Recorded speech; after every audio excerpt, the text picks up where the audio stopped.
अस्सलाम वालेकुम स्टूडेंट्स, आज हम बात करेंगे आइल्स के लिसनिंग सेक्शन के बारे में। और लिसनिंग सेक्शन का इंट्रोडक्शन आप पहले दे चुके हैं प्रीवियस वीडियोस में। जिन्होंने नहीं देखा तो वो जाकर मेरे वीडियोस में देख सकते हैं। लिसनिंग की टिप्स एंड ट्रिक्स को हम डिस्कस करेंगे, यानी लिसनिंग सेक्शन के आपने क्वेश्चंस को किस तरह से अटैम्प्ट करना है और सबसे पहले कौन सी इंपॉर्टेंट चीज़ें हैं जिनको आपने अपने जहन में रख के उन क्वेश्चंस को अटैम्प्ट करना है और इस सेक्शन को कंप्लीट करना है क्विकली।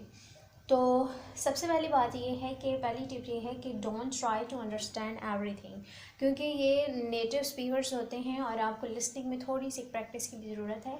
तो आप हर चीज़ को नहीं समझ सकते। तो सबसे पहले आपको क्वेश्चंस दिए जाते हैं और क्वेश्चन आपके सामने आता है, आपको थोड़ा सा टाइम दिया जाता है।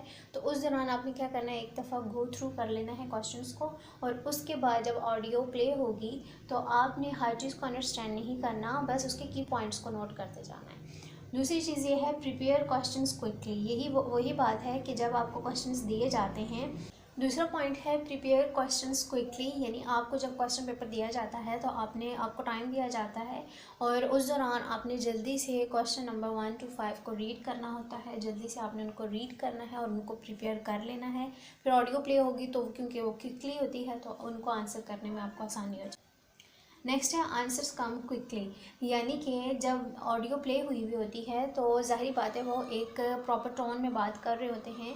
तो आंसर्स बाज़ औक़ात ऐसे होता है कि वक्त के साथ साथ जल्दी जल्दी आना शुरू हो जाते हैं, यानी आपने फर्स्ट क्वेश्चन को जैसे ही देखा और उसके साथ ही दूसरे का आंसर भी मिलना शुरू हो गया। तो इसको आपने प्रैक्टिस करना है और इसको आपने जहन में रखना है।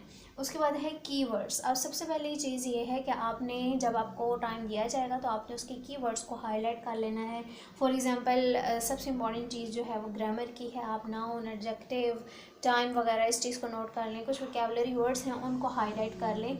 तो जब वो ऑडियो प्ले होगी तो आपको इजीली वो कीवर्ड अगर आपने हाईलाइट किए हुए होंगे तो उनका आंसर जल्दी। नेक्स्ट है लुक एट द पैराफ्रेजिंग, यानी कि आपको क्वेश्चंस बाज़ औक़ात किसी और स्टेटमेंट में दिए जाते हैं जबकि ऑडियो में वो कुछ और तरीके से बात कर रहा होता है लेकिन मीनिंग सेम होता है। तो आपने पैराफ्रेजिंग की तरफ भी थोड़ा सा फोकस करना है। एग्जाम्पल अगर आपको स्टेटमेंट दी हुई है आवर कार नीड्स पेट्रोल, जबकि ऑडियो में वो बोल रहा है आवर व्हीकल नीड फ्यूल। तो इसका मतलब ये है कि ये बात एक ही है, बस पैराफ्रेज हुई हुई है। तो आपने इन चीज़ों के ऊपर भी फोकस करना है। इन चीज़ों के ऊपर अगर आप ग्रिप हासिल करेंगे तो आपको बहुत इजीली ये चीज़ें समझ आना शुरू हो जाएंगी। और सबसे इम्पॉर्टेंट और मेन टिप ये है कि लिसनिंग सेक्शन के लिए आप ज़्यादा से ज़्यादा इंग्लिश मूवीज़ को देखें या इंग्लिश कोई भी वीलॉग्स वगैरह हैं, डॉक्यूमेंट्रीज़ वगैरह हैं, उनको देखें तो आपकी बहुत ज़्यादा लिसनिंग इनहेंस हो जाएगी। Thank you so much. Stay tuned to my channel and don't forget to subscribe.